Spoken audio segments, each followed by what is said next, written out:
Hello KL university జంజీస్, అది ఎలా ఉంది మెరుపులు?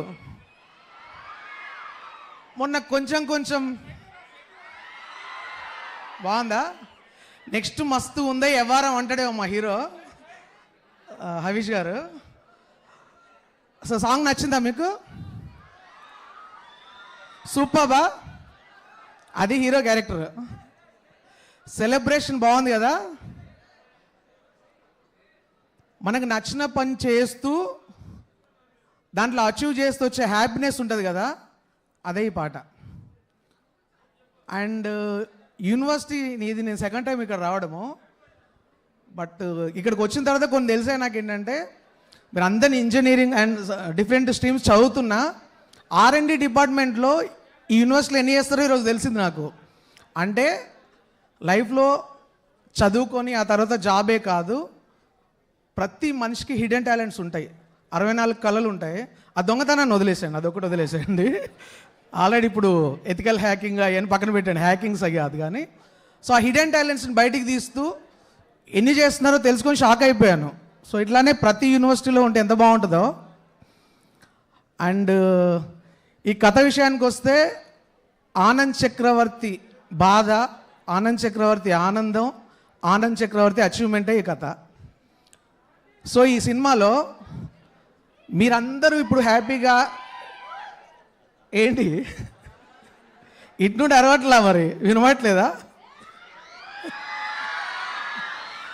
ఈ కథలో హీరో పొద్దున్న లేచి తను అనుకుంది సాధించడానికి చేస్తూ అచీవ్ చేసిన తర్వాత, హీరోనే కాదు మనలో కూడా, మన లైఫ్లో కూడా చాలామంది బతకాలి కాబట్టి జాబ్ చేస్తారు కదా, కానీ మనకు నచ్చింది చేస్తూ మన పేరెంట్స్ కోరుకున్నది మనం ఇస్తే కిక్ వస్తుంది కదా, ఆ కిక్ ఈ పాటలో కనబడింది కదా. సినిమా మొత్తం అదే ఉంటుంది. అలా అని చెప్పేసి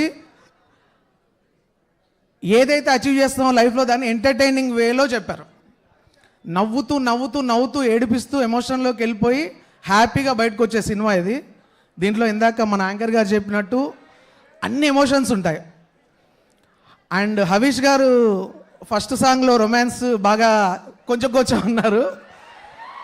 ఈ సాంగ్లో మెరుపులు మెరిపించారు కదా, అలాగే ఇందులో ఫైట్స్ ఉంటాయి, ఎంటర్టైనింగ్ సీన్స్ ఉంటాయి. యాక్చువల్గా ఆయన్ని నేను ఫస్ట్ టైం కథ చెప్పినప్పుడు వెళ్తే, ఈయన ఒక పెద్ద యూనివర్సిటీ ఎడ్యుకేషనిస్టు, ఈయనకి మిడిల్ క్లాస్ ఎమోషన్ ఏమర్థం అవుతుందంటే చాలా షాక్లు ఇచ్చాడు. అందులో చాలా ఎమోషన్ చెప్పాడు, ఎవ్రీథింగ్ గుడ్. అండ్ ఇంకా మాట్లాడంటే మా హీరోయిన్ కావ్య తాపర్, ఏయ్ అరే అరే అరే అరే అరే థ్యాంక్ యూ. హీరోకి నీకు నాకు నీకన్నా నేనేం తక్కువ అన్నంత యాక్ట్ చేసింది, ఇద్దరు పోటీపడి నటించారు. దాన్ని మా త్రినాథ్ గారు ఎనర్జీ లెవెల్ తెలుసుగా అని చెప్తే ఎలా ఉంటుందో, ఆయన చెప్పిన దాన్ని నెక్స్ట్ లెవెల్లో చేశారు ఇంకా. అండ్ ఇంకొకటి thank you sir, Vinayak sir ఈరోజు గెస్ట్గా వచ్చి మా సాంగ్ రిలీజ్ చేసినందుకు. సార్ ఒక విషయం మీ గురించి చిన్నది ఏంటంటే సార్, మామూలుగా ఒక కథ అనేది ఒక క్యారెక్టర్ నుండి పుడుతుంది, ఒక ఇన్సిడెంట్ నుండి పుడుతుంది.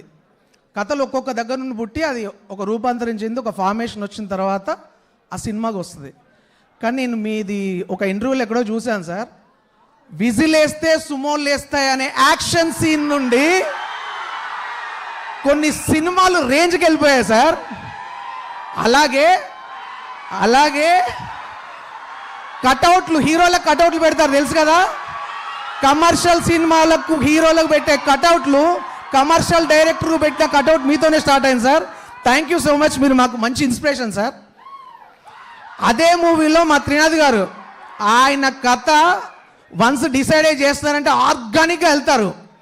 ఎక్కడ ఎపిసోడ్ లేపాలి, ఎక్కడ తగ్గించాలి, ఎక్కడ అవసరం లేదనేది నేను ఆయన దగ్గర చాలా నేర్చుకున్నా. నేను రాసిన తర్వాత ఈ కథను నేను అనుకున్న దానికన్నా 1000 రెట్లు పీక్ చూపించాడు. అదే డైరెక్టర్స్లో ఉన్న మహిమ. అది నాకు ఎంత నచ్చిందంటే, నా ఆనందం సినిమా చూసేసాను నేను. మీరు 2 సాంగ్సే చూసారు కదా, నెక్స్ట్ సినిమా తర్వాత మీకు ఆ హ్యాపీనెస్ వస్తుంది. ఎనీవేస్ ఈ సాంగ్ చూసి అందరూ హ్యాపీ ఫీల్ అయినందుకు, ఇక్కడికి వచ్చి మమ్మల్ని ఎంకరేజ్ చేసినందుకు thank you so much. Thanks. And మా ప్రొడ్యూసర్స్కి ఇంత మంచి సినిమా మాకు ఇచ్చి మమ్మల్ని ఎంకరేజ్ చేసినందుకు థ్యాంక్ యూ సో మచ్ అండి. Thank you. Srinivas garu, thank you so much. మిమ్మల్ని వేదిక మీదే ఉండవలసిందిగా రిక్వెస్ట్ చేస్తున్నాం.